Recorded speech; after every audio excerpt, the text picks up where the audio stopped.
like a suggestion, Yes. or like like a neighborhood watch, I guess, type of thing. You could like probably do that. You can't have no neighborhood watching. I mean, it's a dog. Okay, so the gentleman next to you said that I thought it was a good idea, but the gentleman said he thought it was bad. Can you just share with us your opinion? What's your opinion? Why? It's north.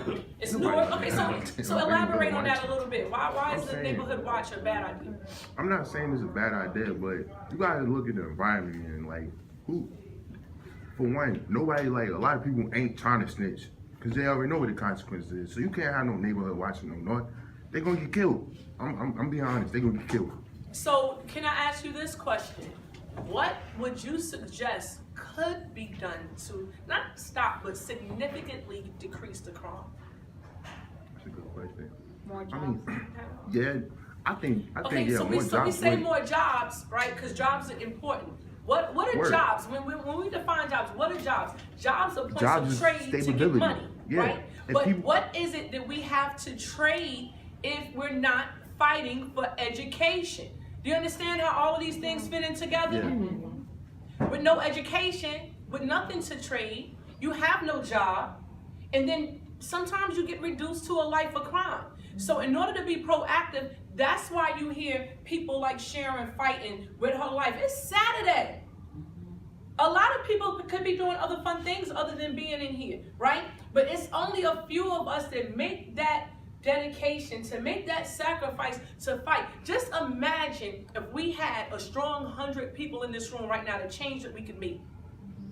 You would probably be able to network to get jobs. But again, please never forget that jobs are something people trade you money for you to be able to do a skill.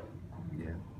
And so if you're not getting the skills in schools because the schools are closing, where does that leave us? Son, and I know what their character is, and I also know that if they cannot make an honest living, that they will go to crime.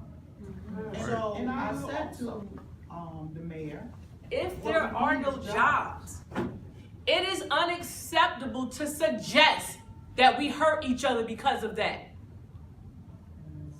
It's unacceptable. Oh, I'm going to turn to crime and kill. That is illogical and it's unacceptable. Now, I'm not saying that that's not the reality of what's going on in a lot of cases. But what I am saying is we have to change the mindset of that. What I'm saying is let's shift the mindset a little bit from not just jobs. What about entrepreneurship? What about starting our own businesses, right? Because if you're doing something that's not working, why would you keep that same mindset going? You have to step back, reevaluate what you're doing, whether or not it's working. And once that assessment has been made, there needs to be different decisions that's made. If you see there are no jobs, I cannot fathom the idea of saying, okay, now it's time for me to hurt somebody. But I do totally get the concept of survival. I totally get it.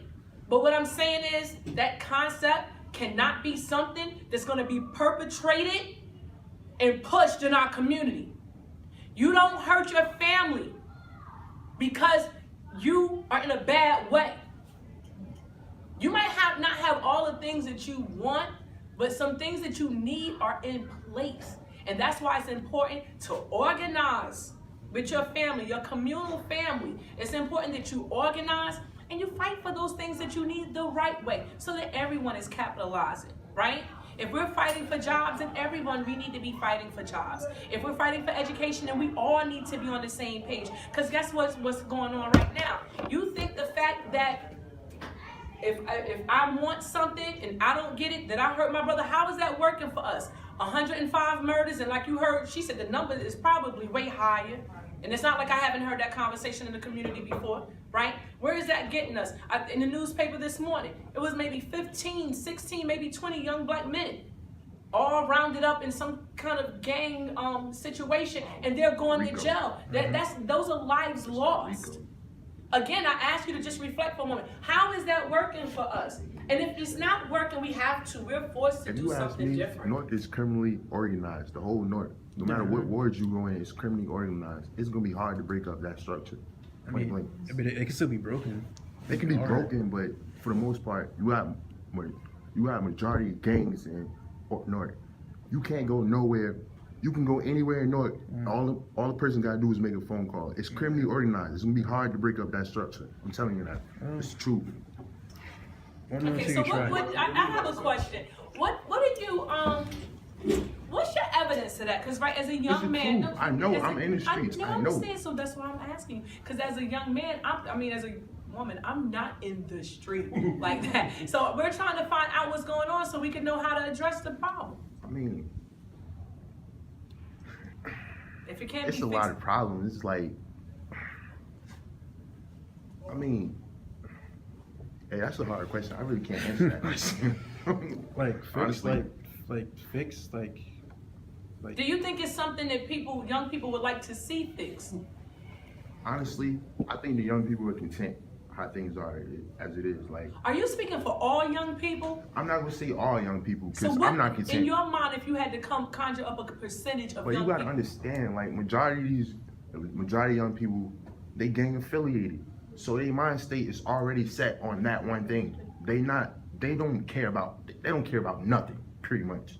So it's like, it's hard to break that up. Like if you got people doing the same thing They stuck all the in that time, mindset. whatever, they stuck in that lifestyle. That's all they know. That's all they gonna do.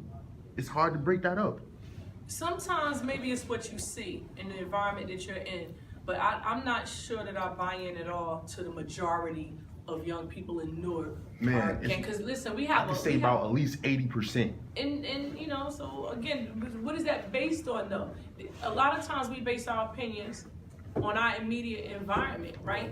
Or another immediate environment that resembles ours. But if we don't have 80% of our young people in a gang, and that's true. It's like thinking everybody does something, everybody's doing drugs, right? Until then you become a crackhead and you realize everybody you graduated with is not a crackhead. So people are actually working and doing productive, living productive lives. So I understand where you're coming from too, but I think when you say 80%, I'm not sure that those statistics are really grounded in, and I'm sure it's grounded in your experience thus far from your life, but I will have to disagree.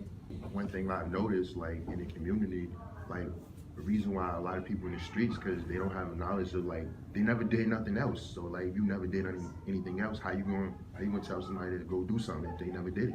So do you think it would be a good idea to take our meetings to the streets? Yes. Word. If you give people experience, Raise your hand if you would be down with that though. if you give people experience doing new things and they like it, they're gonna be more involved in it.